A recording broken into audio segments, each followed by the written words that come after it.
यहाँ भन्दाखेरि मान्छे अहिले कति छ भने उतापट्टि छ नि त मान्छे एक कुरा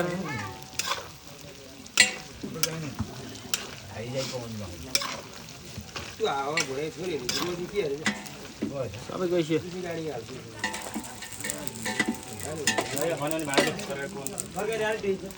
ल बुढा ल